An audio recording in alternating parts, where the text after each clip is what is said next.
परमात्मा के पास एक बहुत बड़ी शक्ति है।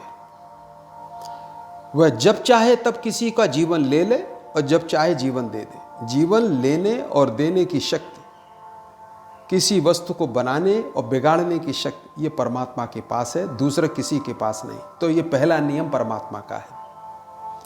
सबसे बड़ी जीवन मरण की जो की शक्ति है वो उसी के पास है।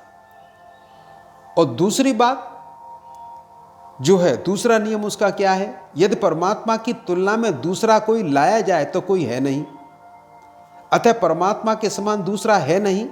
और जिस पुरुष की बुद्धि में ऐसे परमात्मा तत्व के भीतर रहती हो, उससे संयमित कहते हैं। तो आप ऐसे मान के चलो कि जिस व्यक्ति ने यह सोच लिया है कि परमात्मा के सिवाय दूसरी कोई बड़ी वस्तु है ही नहीं, उसको ही अपनी बुद्धि में बैठाना है, तो जिसने परमात्मा को अपने बुद्धि में बैठा लिया है, ये मान लिया है कि उससे बड़ा कोई है ही नहीं, ये दूसरा नियम है, तो उसका जीवन संयमित होगा, असंयमित नहीं होगा। और यही सबसे बड़ा संयम है कि उसने परमात्मा को अपनी बुद्धि में बैठा लिया है। और इसके विपरीत सब असंयम है। जहां जिस भक्त के पास ऐसा संयम होता है तो परमात्मा अपनी जीवन मरण की सत्ता व पूरे ब्रह्मांड का वैभव छोड़कर, एक तृण के समान छोड़कर, परमात्मा उस भक्त के पीछे पीछे दौड़ने लगता है। तो आप ये मान के चलें, जिसने ये ऐसा कर लिया कि अपने भीतर बैठा लिया, वो ऐसा भक्त होता है कि परमात्मा उसके पीछे पीछे दौड़ने लगता है। हर एक के पीछे परमात्मा नहीं दौड़ता। ऐसे बहुत से संत हुए हैं जिनके पीछे पीछे परमात्मा भागता दौड़ता रहता है। यह उसका तीसरा नियम है। और यह नियम सिर्फ भक्तों को ही प्राप्त है। भक्त वे हैं जिन्होंने परमात्मा को अपने भीतर बिठा लिया। सिद्ध्यति लोकान सृजायते। यदि इच्छा हो जाए, ऐसे भक्त को यदि इच्छा हो जाए और वैसा ही होने लगे पूरे विश्व ब्रह्मांड में, और ऐसे अनेकों सौर मंडल हैं, तो ठीक वैसा ही उनमें भी होने लगेगा। जैसा वह सोच ले वैसा ही होने लगे।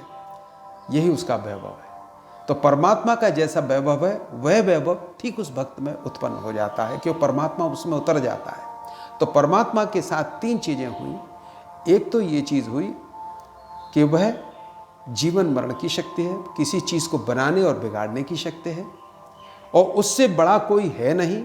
तीसरी चीज, उसके पास इतना बड़ा वैभव है कि पूरे ब्रह्मांड का संचालन कर सकता है। तो ये सब चीजें उस भक्त को प्राप्त होती हैं जो परमात्मा को अपने भीतर उतार लेता है। तो जो परमात्मा जब भक्त से मिल जाए, चाहे दूर से मिले या पास से मिले,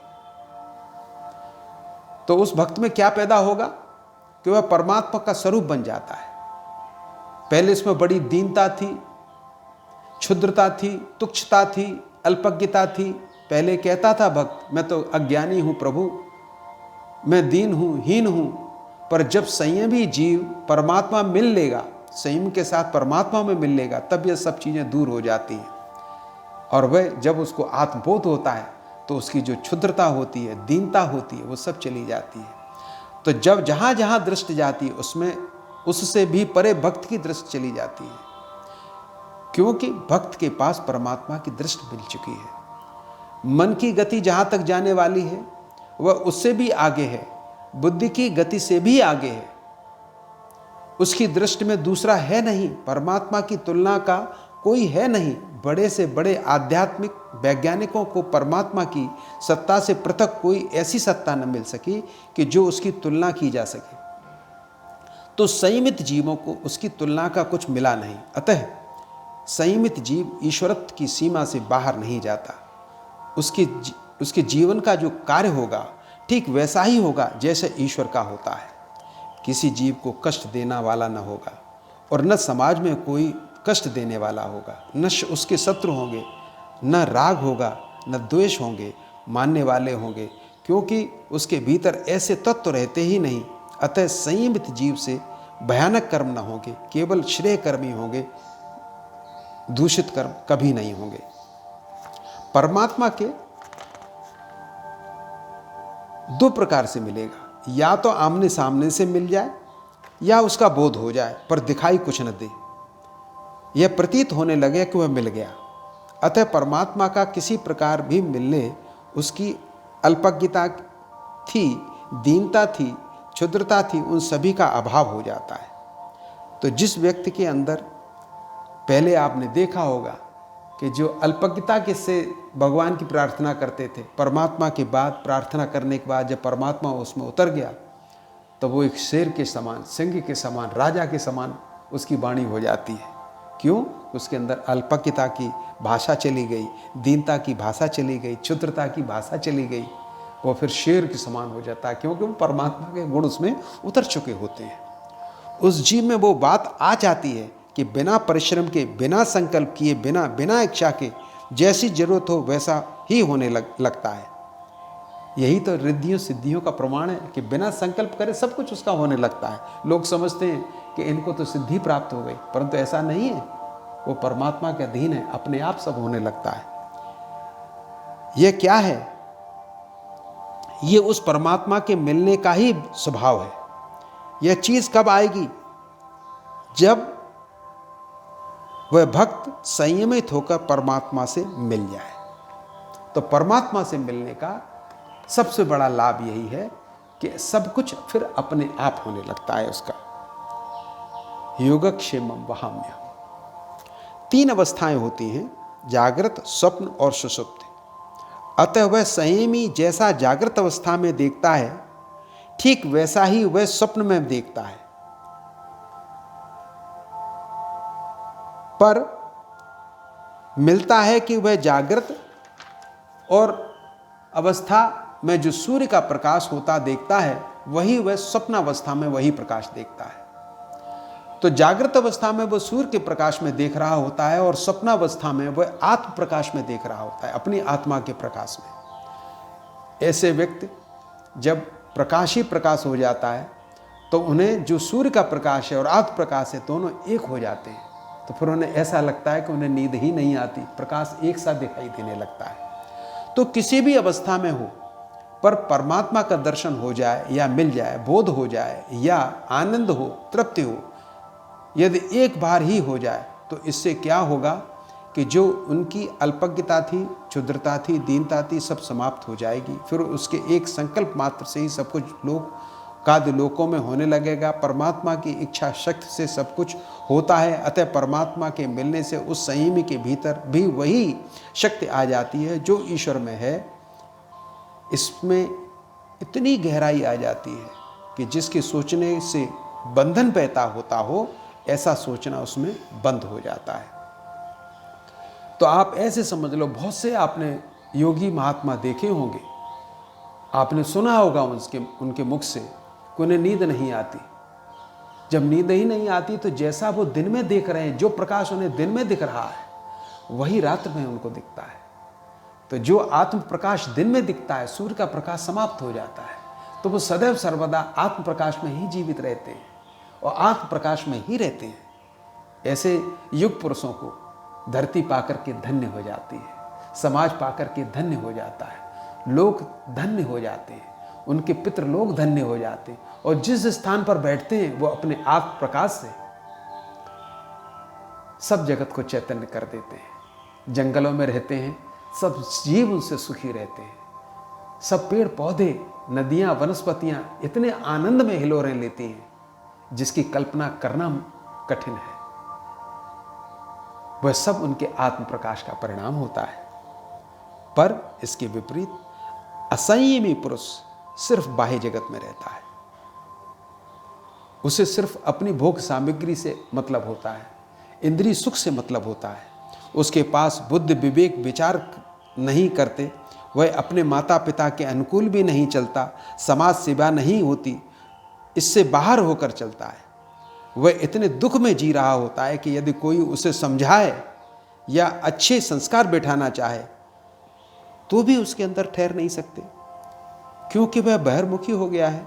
वह समझाने में भी काबू में नहीं आता, क्योंकि वह संयमित नहीं है, असंयमित जीवन है उसका।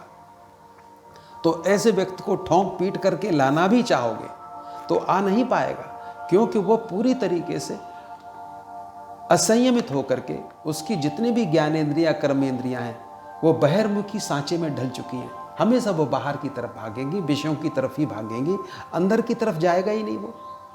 उसकी जितनी भी इंद्रियां हैं जो उलटनी चाहिए, आत्मबोध की तरफ जानी चाहिए, वहां नहीं जाएंगी। अण तो अणिया मह तो महिया।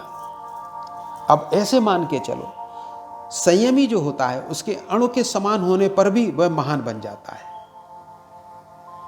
इसकी व्याख्या दूसरे तरीके से अब लेते हैं इसी सूत्र की, कि संयमी व्यक्ति अणु के समान होने पर भी, छोटा से छोटा होने पर भी वह संयमी व्यक्ति महान बन जाता है, वह आदर्श बन जाता है। आदर्श उसे कहते हैं जिसका समाज अनुकरण करे, उसके रहन सहन या व्यवहार से दूसरे जीव भी चल सके। ऐसे व्यक्ति भी आपके समाज में हैं, पर उन्हें आप समझ नहीं पाते क्योंकि हम असंयमी हैं। हमारा जीवन असंयमित होगा, हम संयमित जीवों को नहीं समझ पाएंगे। उनका एक आदर्श है, उनमें महानता है, उनके विचार हैं, हम उस पर नहीं जा सकते।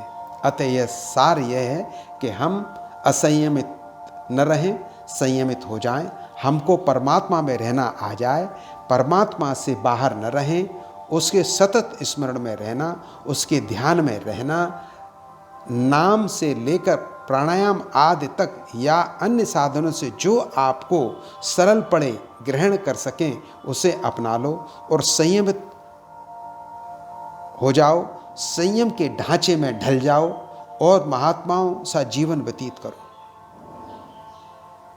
ऐसे पुरुषों से आपको लाभ न होगा जिनमें आदर्श नहीं है, जिनका जीवन असंयमित है। आपको चरित्रता नहीं मिलेगी, सुख नहीं मिलेगा, उनमें शांति नहीं मिलेगी और न कर्म करने की गति का ज्ञान होगा। अतः आप परमात्मा को चाहें साकारता से करें, चाहे निराकारता से करें, परमात्मा को चाह लो। यदि साकारता से भी करोगे या निराकारता से करोगे, बात एक ही रहेगी। बस उसके साथ आप संयमित हो जाएं और ऐसा करने से आप परमात्मा से मिल सकते हैं। अतः कहना यही है कि आप संयमित हो जाएं और क्षुद्रता दूर हो जाएगी, अल्पज्ञता दूर हो जाएगी, अशांति न रहेगी, आप स्वयं परमानंद स्वरूप हो जाएंगे, गंभीरता आ जाएगी, आप इसी स्वरूप से एकाकार हो जाओगे, आपको आत्मबोध होगा और यही जीवन का परम लक्ष्य है। और इसी परम लक्ष्य की ओर अपनी आत्मा को ले जाओ, अपनी आत्मा को अधोगति में मत ले जाओ, अन्यथा एक जीवन नहीं बहुत से जीवन लेने पड़ेंगे। और जीवन तो लेने पड़े तो क्या अर्थ हुआ, मनुष्य बने या न बने। इसलिए इसी जीवन में अपने कल्याण को प्राप्त हो, इसी जीवन में परमात्मा को प्राप्त करने की स्थिति बनाओ, अच्छे अच्छे आदर्श अपने भीतर डालो, अच्छे अच्छे संस्कार डालो और संयमित हो जाओ, असंयमित जीवन व्यतीत न करो। ओम शांति।